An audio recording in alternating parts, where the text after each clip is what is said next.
Depth of Quran YouTube চ্যানেলের সম্মানিত দর্শক শ্রোতাদের প্রতি শুভেচ্ছা এবং শ্রদ্ধা জানাচ্ছি।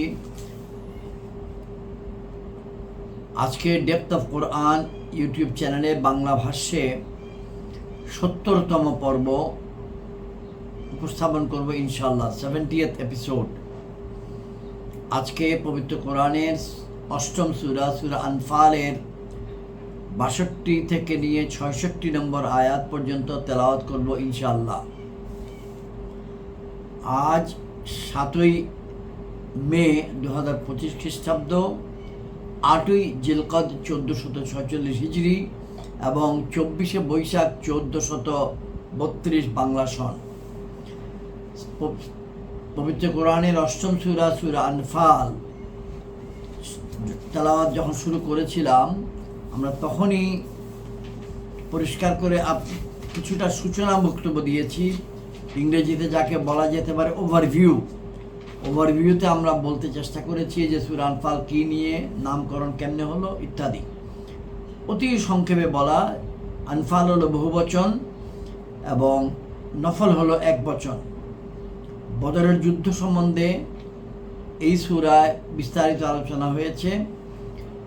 বদরের যুদ্ধ হিজরি ২য় বছরে হয়েছিল, রমজানুল মুবারকে মাসে, এবং এই যুদ্ধের সময় আল্লাহ রাব্বুল আলামিন প্রত্যক্ষভাবে মুমিন মুসলমানগণকে যে সাহায্য করেছেন বিভিন্ন আঙ্গিকে, বিভিন্ন স্তরে, বিভিন্ন নিয়মে, সেগুলো বলেছেন স্পষ্টভাবে।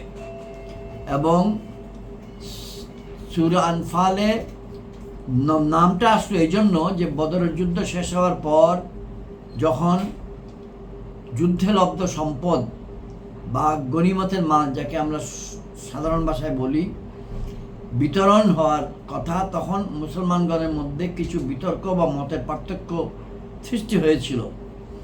এই মতের পার্থক্য নিরসনকল্পে আল্লাহ রাব্বুল আলামিন ওহীর মাধ্যমে পবিত্র কোরআনে নির্দেশনা জারি করেন, বিধান জারি করেন।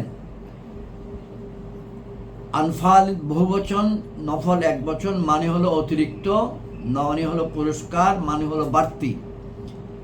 মুসলমানগণ যুদ্ধে গিয়েছিলেন আল্লাহর সন্তুষ্টির জন্য, দ্বীনের জন্য। সেখানে বাড়তি বা অতিরিক্ত পাওয়া গেল এই সম্পদ।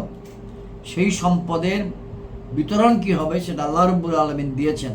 তাই এই সূরার নামকরণ করা হয়েছে আল্লাহ রাব্বুল আলামিনের, আল্লাহ রাসূল সাল্লাল্লাহু আলাইহি ওয়াসাল্লাম পক্ষ থেকে, যে সূরা আনফাল। আমরা ৬৭ নম্বর পর্ব, ৬৮ নম্বর পর্ব এবং ৬৯ নম্বর পর্বে এই সূচনা বক্তব্যে আর একটু বিস্তারিত ব্যাখ্যা করেছি। আজকে আমরা আল্লাহ রাব্বুল আলামিনের দয়ার উপর নির্ভর করে বলবো ইনশাআল্লাহ ৬২ থেকে ৬৬ আয়াত, এবং আগামী পর্বে সূরা আনফাল তেলাওয়াত এবং অর্থ উপস্থাপন শেষ হবে। সবার আগে আমরা এখন দরুদ শরীফ তেলাওয়াত করছি।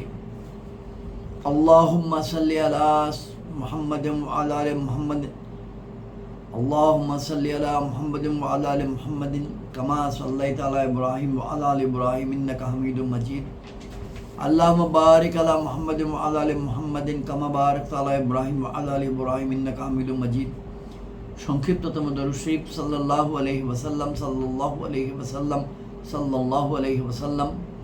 একটি সংক্ষিপ্ত, এক বাক্যের দরুদ শরীফ সংক্ষিপ্ত আমরা তেলাওয়াত করি অনেকেই। আল্লাহুম্মা সাল্লি আলা সাইয়্যিদিনা মুহাম্মাদিন উসিলাতি ইলাইকা ওয়া আলিহি ওয়া সাল্লিম। আল্লাহুম্মা সাল্লি আলা সাইয়্যিদিনা মুহাম্মাদিন উসিলাতি ইলাইকা ওয়া আলিহি ওয়া সাল্লিম। আল্লাহুম্মা সাল্লি আলা সাইয়্যিদিনা মুহাম্মাদিন উসিলাতি ইলাইকা ওয়া আলিহি ওয়া সাল্লাম। আমরা এখন মূল তেলাওয়াতে যাচ্ছি।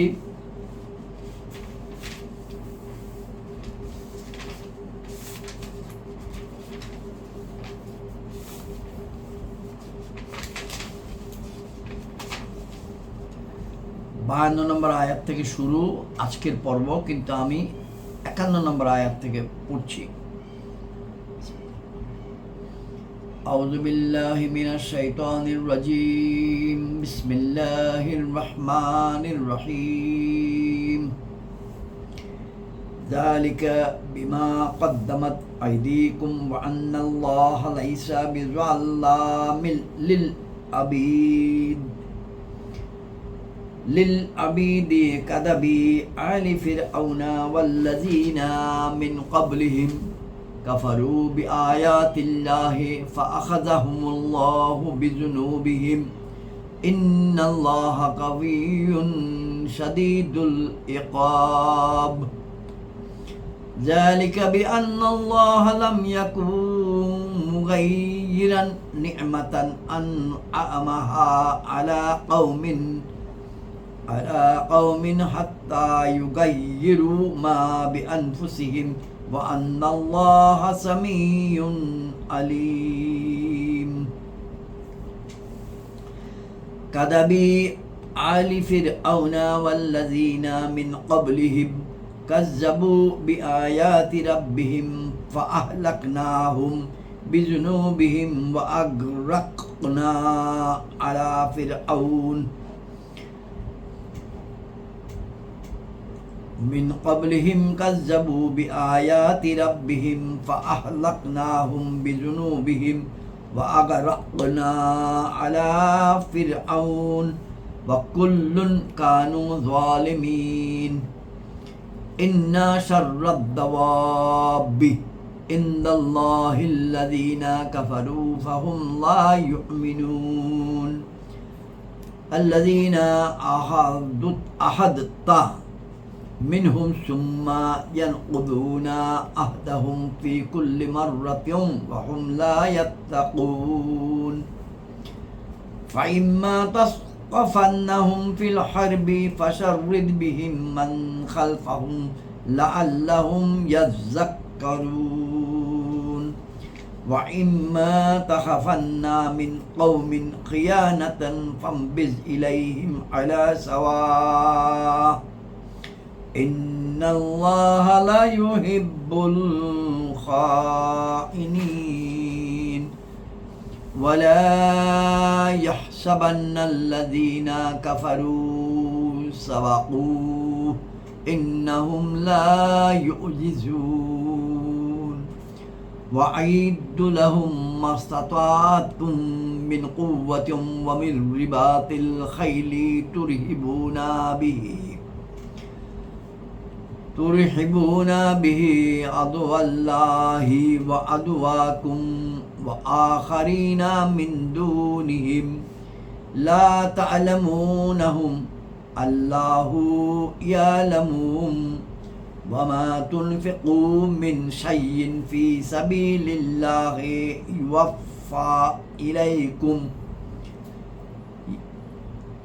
يوفى إليكم وأنتم لا تظلمون وإن جنحوا للسلم فاجنح لها وتوكل على الله إنه هو السميع العليم وإن يريدوا أن يخدعوك فإن حسبك الله هو الذي أيدك بنصره وبالمؤمنين وألف بين قلوبهم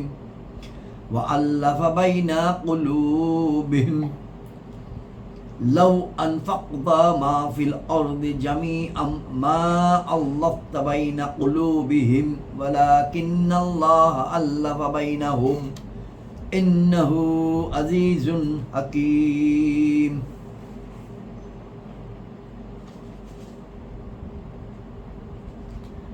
يا أيها النبي حسبك الله ومن اتبعك من المؤمنين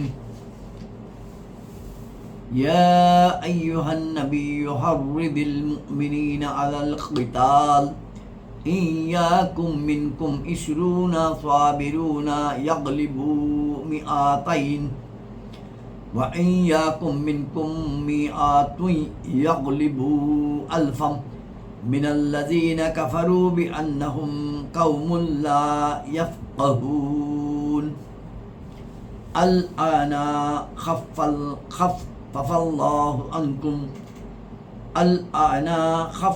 الله عنكم وعلم أن فيكم ضعفاء ফাইন ইয়াকুম মিনকুম মিয়াতুন সাবিরাতুন ইয়াগলিবু মিআতাইন ওয়া ইয়াকুম মিনকুম আলফুন ইয়াগলিবু আলফাইনি বিইজনিল্লাহ ওয়াল্লাহু মা'আস সাবিরিন।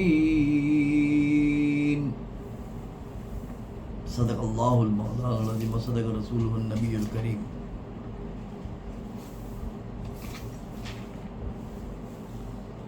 আমরা 51 নম্বর আয়াত থেকে তেলাওয়াত করেছি যাতে করে 52 নম্বরের সূত্রটা মিলে যায়। আমরা যে কিতাব থেকে অর্থ বলছি সেটি হলো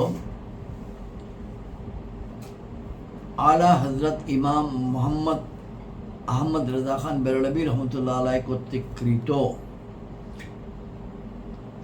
কোরআনের তাফসীর, যেটির নাম কানজুল ঈমান, এবং হাকিমুল উম্মত আল্লামা মুফতি আহমদ ইয়ার খান নঈমি রহমতুল্লাহ আলাইহি কর্তৃক কৃত একটা তাফসীর নাম নূরুল ইরফান। এই দুইয়ের সমন্বয়কৃত বঙ্গানুবাদ যেটি করেছেন মাওলানা মোহাম্মদ আব্দুল মান্নান, চট্টগ্রাম নিবাসী।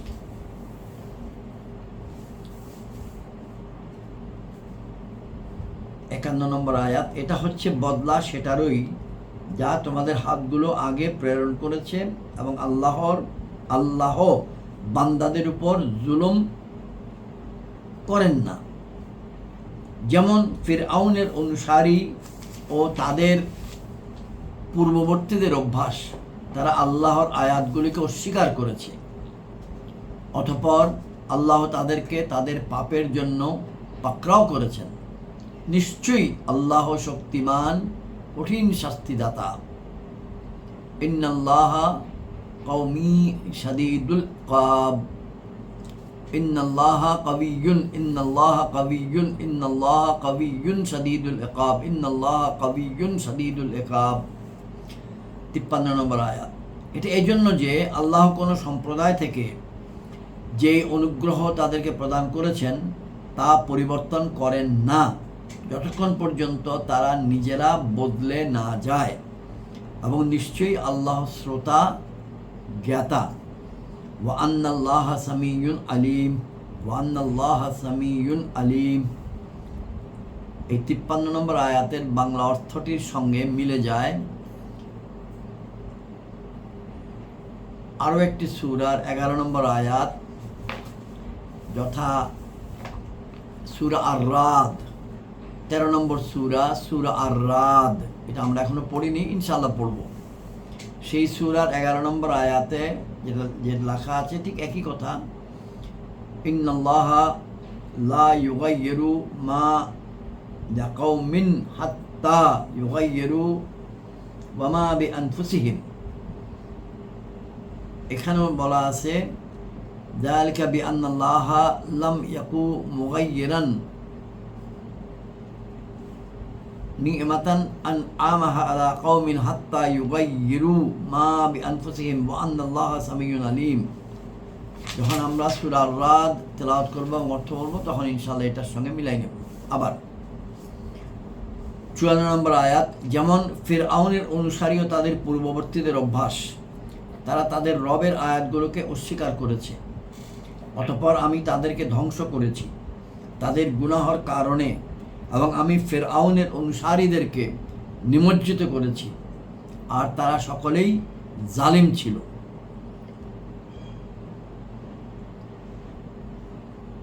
আয়াত 55, নিশ্চয়ই সমস্ত জীবের মধ্যে নিকৃষ্টতম জীব আল্লাহর নিকট তারাই যারা কুফর করেছে এবং ঈমান আনে না। আয়াত 56, ওইসব লোক যাদের সাথে আপনি চুক্তি করেছিলেন, অথবা প্রত্যেকবার তারা তাদের চুক্তি ভঙ্গ করে এবং ভয় করে না। অর্থাৎ মদিনা মুনাওয়ারায় রাসূলুল্লাহ সাল্লাল্লাহু আলাইহি ওয়াসাল্লাম অনেক গোত্রের সঙ্গে বিভিন্ন প্রকার চুক্তি করেছিলেন, তাদের প্রসঙ্গটি এখানে এসেছে। আয়াত 57, সুতরাং যদি তোমরা তাদেরকে কোনো যুদ্ধের মধ্যে পাও তবে তাদেরকে এমনভাবে হত্যা করো যা দ্বারা তাদের পেছনে যারা আছে তাদেরকে বিতাড়িত করো, এ আশায় যে হয়তো তাদের শিক্ষা হবে। এবং যদি আপনি কোনো সম্প্রদায় থেকে বিশ্বাসভঙ্গের আশঙ্কা করেন তবে তাদের চুক্তি তাদের দিকে নিক্ষেপ করুন সমানভাবে। নিঃসন্দেহে বিশ্বাসভঙ্গকারীগণ আল্লাহর নিকট পছন্দনীয় নয়। এখানে একটি শব্দ আছে ওয়া ইম্মা তাখাফান্না মিন কওমিন খিয়ানাতান। খিয়ানত শব্দটি আমরা বাংলায়ও শুনি বিশ্বাস ভঙ্গ করা, আমানত নষ্ট করা, অর্থাৎ খেয়ানত। 59 নম্বর আয়াত। এবং কখনো কাফিরগণ যেন এই অহংকারের মধ্যে না থাকে যে তারা হাতের নাগাল থেকে বের হয়ে গেছে। নিঃসন্দেহে তারা হতবল করতে পারে না। আয়াত 60। আর তাদের মোকাবেলার জন্য প্রস্তুত রাখো যে শক্তি তোমাদের সাধ্যে রয়েছে এবং যত সংখ্যক ঘোড়া বাঁধতে পারো, যা দ্বারা তাদের অন্তরে ভীতির সঞ্চার করো, যারা আল্লাহর শত্রু এবং তোমাদের শত্রু, এবং তারা ব্যতীত অন্যান্যদের অন্তরে যাদেরকে তোমরা জানো না। আল্লাহ তাদেরকে জানেন। আর আল্লাহর পথে যা কিছু ব্যয় করবে তা তোমাদেরকে পরিপূর্ণভাবে দেওয়া হবে এবং কোনো প্রকার ক্ষতির মধ্যে থাকবে না। আয়াত 61। এবং তারা যদি সন্ধির দিকে ঝুঁকে পড়ে তবে তোমরাও ঝুঁকবে এবং আল্লাহর উপর ভরসা রাখো। তাওয়াক্কাল আলাল্লাহ। নিঃসন্দেহে তিনি শ্রোতা জ্ঞাতা। ইন্নাহু হুয়াস সামিউল আলিম। 62 নম্বর আয়াত। এবং যদি তারা আপনাকে ধোঁকা দিতে চায় তবে নিঃসন্দেহে আল্লাহই আপনার জন্য যথেষ্ট। তিনি ওই সত্তা যিনি আপনাকে শক্তি প্রদান করেছেন স্বীয় সাহায্যে এবং মুমিনদের দ্বারা। 63 নম্বর আয়াত। এবং তাদের হৃদয়ের মধ্যে ভালোবাসাও সৃষ্টি করেছেন এবং তাদের হৃদয়ের মধ্যে ভালোবাসা সৃষ্টি করেছেন। যদিও আপনি দুনিয়ার মধ্যে যা কিছু আছে সবই ব্যয় করে ফেলতেন, তবুও তাদের অন্তরের মধ্যে ভালোবাসা স্থাপন করতে পারতেন না, কিন্তু আল্লাহ তাদের অন্তর ভালোবাসা দ্বারা মিলিয়ে দিয়েছেন। নিশ্চয়ই তিনি পরাক্রমশালী, প্রজ্ঞাময়। ইন্নাহু আজিজুন হাকিম। 64 নম্বর আয়াত। এই কিতাবে লেখা আছে বাংলায়, হে অদৃশ্যের সংবাদদাতা নবী, আল্লাহ আপনার জন্য যথেষ্ট এবং যত সংখ্যক মুসলমান আপনার অনুসারী হয়েছে। অন্য একটি ট্রান্সলেশনে আছে, আল্লাহ আপনার জন্য এবং যত সংখ্যক মুসলমান আপনার অনুসারী হয়েছেন তাদের জন্য আল্লাহ যথেষ্ট।